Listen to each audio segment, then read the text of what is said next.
અહેમદાબાદ મિત્ર ન્યૂઝની ટોપ 10 ખબરોમાં આપનું હાર્દિક સ્વાગત છે. ભાજપના નવા પ્રદેશ અધ્યક્ષ જગદીશ પંચાલ. લાંબા સમયથી ચાલતી ગુજરાત ભાજપના પ્રદેશ પ્રમુખની અટકળોનો અંત આવ્યો છે. આજે પ્રદેશ ચૂંટણી સમિતિ દ્વારા ભાજપના નવા પ્રદેશ અધ્યક્ષ તરીકે જગદીશ પંચાલના નામની સત્તાવાર જાહેરાત થઈ ગઈ છે. તેમણે કમલમ ખાતે ચાર્જ પણ સંભાળી લીધો છે. જગદીશ પંચાલ ગુજરાત ભાજપના 14મા પ્રદેશ પ્રમુખ બન્યા છે. તેમણે વિજય મુહૂર્તમાં ગતરોજ કમલમમાં પ્રદેશ પ્રમુખની દાવેદારી માટે ફોર્મ ભર્યું હતું. ચૂંટણી અધિકારી ઉદય કાનગડને સોંપ્યું હતું.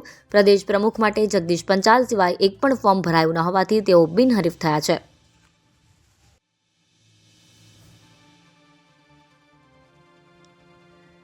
સોશિયલ મીડિયામાં નકલી ચલણી નોટનો કારોબાર. અમદાવાદ ક્રાઇમ બ્રાન્ચે રિંગ રોડ પાસેથી યુવકને 100 રૂપિયાની નકલી નોટો સાથે ઝડપી પાડ્યો છે. યુવક પાસેથી 100 રૂપિયાની 373 નકલી નોટો મળી આવી હતી. યુવકે સોશિયલ મીડિયાના માધ્યમથી સંપર્ક કરી નોઈડાના કુરિયરમાં નકલી નોટો મંગાવી હોવાનું સામે આવ્યું છે. ક્રાઇમ બ્રાન્ચે યુવકની ધરપકડ કરી વધુ તપાસ હાથ ધરી છે.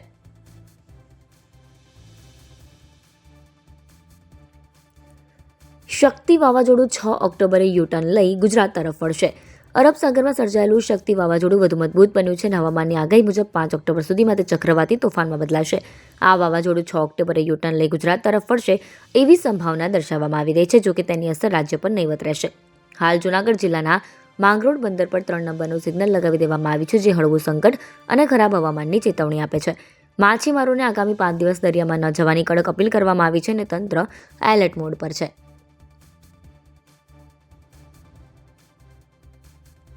અમદાવાદની 3 સ્ટાર હોટલમાંથી ખાવાનું મંગાવતા પહેલા ચેતવજો. વસ્ત્રાપુર વિસ્તારમાં આવેલી હોટલમાંથી ગ્રાહકે પનીર ચીલી મંગાવ્યું, પરંતુ તેની જગ્યાએ ચિકન ચીલી નીકળ્યું હોવાની ઘટના સામે આવી. પનીર ચીલી મંગાવનાર યુવકે હોટલમાં આ મામલે રજૂઆત કરી. મ્યુનિસિપલ કોર્પોરેશનના ફૂડ વિભાગની ટીમ દ્વારા આ મામલે ફરિયાદ મળતા તપાસ હાથ ધરવામાં આવી છે.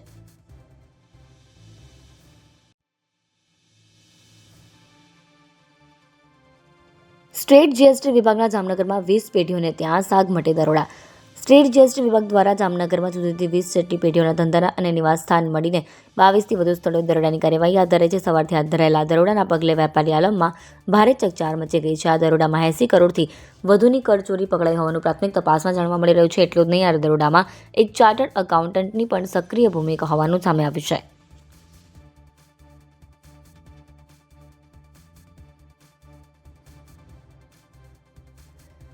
વોટ ચોર ગાદી છોડના નારા સાથે કોંગ્રેસનું મિસ્ડ કોલ અભિયાન. કોંગ્રેસે અમદાવાદમાં વોટ ચોર ગાદી છોડના નારા સાથે મારો મત મારો અધિકાર સહી ઝુંબેશ અને મિસ્ડ કોલ અભિયાન શરૂ કર્યું છે. આજે જીવરાજ પાર્ક મેટ્રો સ્ટેશન નીચે પ્રદેશ પ્રમુખ અમિત ચાવડા સહિત મોટી સંખ્યામાં કોંગ્રેસના નેતાઓ અને કાર્યકરો હાજર રહ્યા હતા, જે દરમિયાન વોટ ચોર ગાદી છોડના નારા લગાવ્યા હતા. કોંગ્રેસના નેતાઓ રસ્તા પર ઉતરી 10 ઓક્ટોબર સુધી આ અભિયાન શરૂ કર્યું છે. શહેરના તમામ વોર્ડમાં કોંગ્રેસના કાર્યકરો લોકો વચ્ચે જશે અને સહી ઝુંબેશ થકી અને મિસ્ડ કોલ વડે લોકોને અભિયાનમાં જોડશે.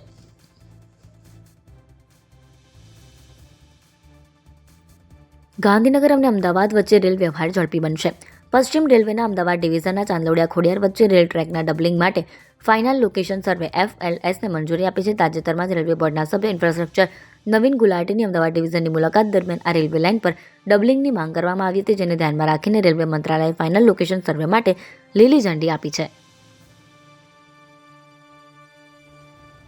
NDPS કેસમાં 3 આરોપીઓને 15 વર્ષની સખત કેદ. અમદાવાદના સિટી સેશન્સ કોર્ટ ખાતે આવેલી NDPSની વિશેષ અદાલતે આરોપી ફિરોઝ ખાન નાગોરી, મોહમ્મદ આરિફ અને ઇમરાન પઠિયારને 15 વર્ષ સખત કેદની સજા અને વ્યક્તિગત 2 લાખ રૂપિયાનો દંડ ફટકાર્યો છે. આરોપીઓ સામે DCB પોલીસ મથકે વર્ષ 2020માં NDPS એક્ટ અંતર્ગત ગુનો નોંધ્યો હતો. ચાલુ નોકરીએ નશામાં રહેનાર AMCના ડોક્ટરને સસ્પેન્ડ કરાયા. અમદાવાદ મ્યુનિસિપલ કોર્પોરેશનમાં ચાંદખેડા કોમ્યુનિટી હેલ્થ સેન્ટર ખાતે ફરજ બજાવનારા તત્કાલીન medical officer doctor Brijesh Suresh કટારાને ખાતાકીય તપાસ બાદ ડિસમિસ બરતરફ કરાયા છે. ડોક્ટર બ્રિજેશ સુરેશ કટારાએ 25 મે 2023ના રોજ ચાંદખેડા કોમ્યુનિટી હેલ્થ સેન્ટર ખાતે નાઇટ ડ્યુટીની ફરજ દરમિયાન નશાની હાલતમાં જણાઈ આવ્યો હતો. આપના વોર્ડ પ્રમુખ સહિતના ટોળા સામે પોલીસ ફરિયાદ. અમદાવાદના સાબરમતી વિસ્તારમાં ઉશ્કેરાયેલા ટોળાએ મહાકાલીની પાલી ખાતે રહેતા રહીશો પર પથ્થરમારો કરતા મામલો ભૂચક્યો હતો. આમ આદમી પાર્ટીના વોર્ડ પ્રમુખ પ્રિતેશ પટેલ નામના યુવકે ટોળાની આગેવાની લઈને મહાકાળીની પાલીમાં રહેતા રહીશોને ટાર્ગેટ કર્યા હતા અને પથ્થરમારો કર્યો હતો. મોડી રાતે પોલીસની ટીમ આવતા તોફાની તત્વો નાસી ગયા હતા. સાબરમતી પોલીસે ગુનો નોંધી તપાસ હાથ ધરી છે. અહેમદાબાદ મિત્ર ન્યૂઝની યુટ્યુબ ચેનલને સબસ્ક્રાઇબ કરો અને બેલ આઇકન જરૂરથી દબાવો, જેથી મહત્ત્વના સમાચાર આપના સુધી જલ્દીથી પહોંચે.